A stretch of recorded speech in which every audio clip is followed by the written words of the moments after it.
Assalamualaikum warahmatullahi wabarakatuh. Sobat-sobat calon guru, selamat datang di channel Calon Guru. Sobat semuanya, pada video ini kita akan berbagi pengalaman dan juga semacam saran kepada teman-teman sobat guru honorer, yaitu setelah kita mengikuti ujian P3K Guru tahap 2, maka langkah guru honorer setelah selesai ujian P3K 2 ini kita harus apa? Nah, sobat semuanya, di sini tentunya ini kita ingin ya untuk menjadi ASN P3K pada tahun ini. Nanti setelah ujian ini kita ingin untuk dinyatakan sebagai salah satu peserta yang lolos menjadi ASN P3K. Sobat semuanya, tentunya hal ini adalah merupakan hal yang sangat penting sekali ya terkait tentang pemantauan. Maka teman-teman silahkan simak video terkait tentang langkah apa yang harus kita lakukan setelah kita selesai mengikuti ujian P3K Guru tahap 2. Namun sebelum kita lanjutkan, perlu saya ingatkan bagi teman-teman yang mungkin baru pertama kali menemukan channel ini, silahkan klik tombol subscribe-nya dan aktifkan notifikasi loncengnya, sehingga nanti jika ada update video terbaru, teman-teman tidak akan ketinggalan informasi. Baiklah sobat-sobat semuanya, setidaknya di sini saya merangkum ada 4 langkah yang harus sobat guru honorer lakukan setelah selesai mengikuti ujian P3K Guru di tahap 2. Baik itu hari pertama ataupun hari kedua atau hari setelah itu. Nah, semuanya di sini tentunya kita berusaha ya untuk nanti bisa lolos menjadi ASN P3K pada tahun ini. Semuanya untuk yang pertama, nah ini teman-teman, ini harus dicatat ya. Untuk yang pertama, ini adalah kita melihat hasil. Nah, melihat hasil ini dapat kita lakukan dengan berbagai macam cara teman-teman. Tentunya teman-teman ini sebagian sudah pada tahu ya. Nah, di sini untuk melihat hasil ini adalah caranya bagaimana teman-teman. Untuk yang pertama, ini adalah kita bisa melihat hasil pada layar monitor cat UNBK yang kita gunakan ketika mengikuti ujian P3K Guru di tahap 2 ini. Nah, teman-teman setelah masa mengerjakan itu habis waktunya dan disubmit atau terkumpul, maka di monitor ini teman-teman akan mendapatkan hasilnya. Untuk teknisnya ini dapat berapa, kemudian manajerial sosiokultural dapat berapa, kemudian untuk wawancara dapat berapa, sehingga untuk hasil akhirnya ini berapa.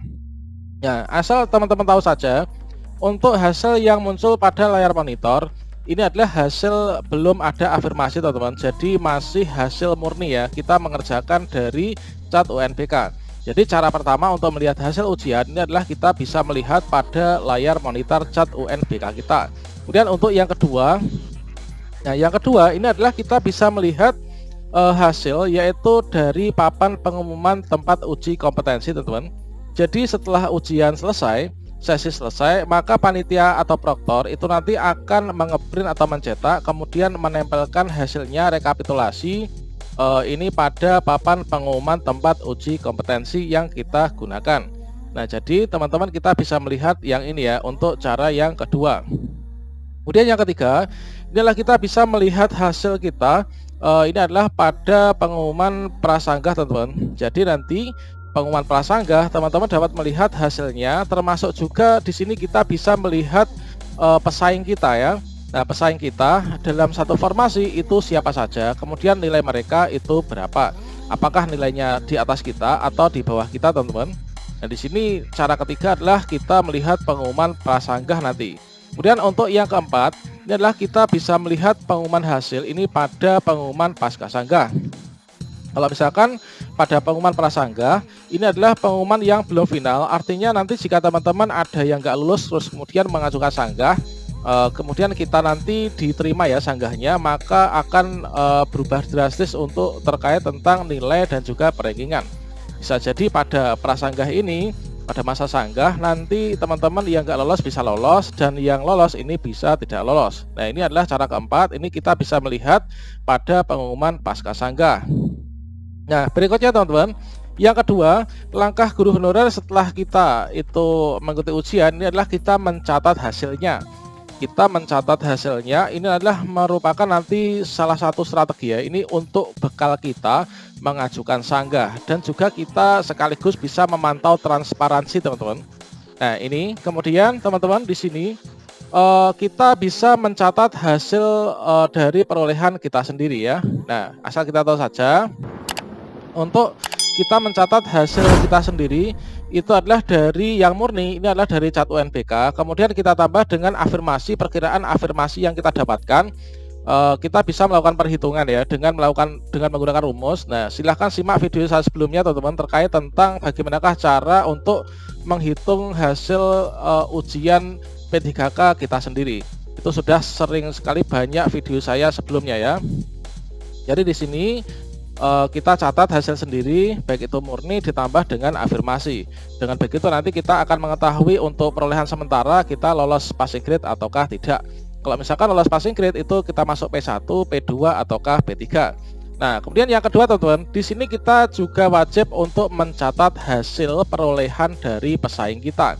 Tentunya setelah masa ujian selesai, itu proktor akan menempelkan hasil rekapitulasi pada papan pengumuman. Kita bisa melihat pesaing kita itu siapa saja sih, kemudian nilai mereka berapa.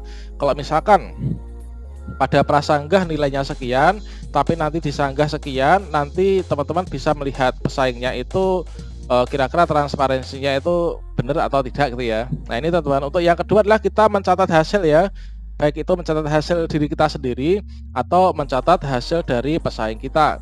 Selanjutnya untuk yang ketiga, ini kita mengambil sikap pada masa sanggah. Begitu kita tidak lolos, maka kita bisa mengajukan sanggah, atau kita lolos akan tapi ada afirmasi yang tidak dihitung.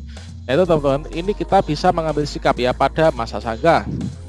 Apakah nanti pada masa sanggah ini kita akan melakukan sanggah ataukah kita tidak akan melakukan sanggah. Asal teman-teman tahu saja, untuk kita melakukan sanggah pada masa sanggah itu adalah yang bisa kita sanggah itu adalah karena kesalahan sistem ya, bukan kesalahan dari diri kita sendiri. Nah, misalkan seharusnya kita mendapatkan afirmasi, akan tapi di prasanggah ini afirmasi kita tidak dihitung, misalkan seperti itu kita bisa sanggah teman-teman. Kemudian misalkan perhitungan nilainya itu di pengumuman itu tidak benar, tidak sesuai dengan punya kita, dihitung dengan kalkulator, itu kita bisa sanggah. Termasuk juga dengan afirmasi usia, cerdik dan lain sebagainya. Nah, kemudian berikutnya ini kalau kita tidak melakukan sanggah ya sudah. Jadi kalau misalkan di sini pada masa sanggah ini kita yakin kita ini benar, maka kita harus melakukan sanggah. Kalau misalkan nanti kita itu mengada-ada, maka sebaiknya teman-teman tidak usah melakukan sanggah ya, daripada nanti buang-buang waktu teman-teman. Nah, kemudian untuk berikutnya ini adalah yang bagian keempat. Nah, di sini nanti adalah ada pengumuman akhir pasca sanggah, yang mana untuk pengumuman akhir di pasca sanggah itu adalah merupakan pengumuman final teman-teman. Jadi sudah tidak bisa diganggu gugat lagi. Artinya yang dinyatakan lulus pada pengumuman pasca sanggah itu sudah nanti tinggal menunggu pemberkasan saja untuk nanti diangkat menjadi ASN P3K. Nah, pada pengumuman akhir pasca sanggah ini nanti, maka bagi teman-teman yang lolos ini tinggal memantau informasi pada akun SSC ASN dan juga web instansi masing-masing untuk menunggu komando pemberkasan. Ingat, pemberkasan dan juga pengisian daftar riwayat hidup itu nanti kita lakukan semuanya di akun SSCASN dan paperless ya. Nah, nanti secara elektronik kita scan teman-teman. Nah, kemudian jika kita tidak lolos teman-teman, jika kita tidak lolos, maka kita yang pertama ini adalah kita bisa belajar lagi teman-teman. Nah, ini yang tidak lolos pun juga penting teman-teman. Jadi kalau kita lolos nanti tinggal menunggu pemberkasan. Kalau kita nggak lolos ini nanti kita belajar lagi dan juga kita memantau jadwal pemilihan formasi di tahap 3. Ini adalah hal yang sangat penting sekali dikarenakan teman-teman kemarin di formasi pemilihan formasi tahap 2 ini ada beberapa kawan di daerah saya itu tidak berhak, tidak bisa ikut ujian di tahap 2. Sampai saat ini tidak muncul untuk lokasi ujian, kemudian jadwal ujian nggak muncul dikarenakan dulu kelewatan nggak memilih formasi ya di tahap 3. Itulah teman-teman terkait tentang langkah apa yang harus kita lakukan setelah kita ikut ujian. Nah, ini kita perjuangan belum selesai dan saya doakan teman-teman lolos semua ya di tahun ini.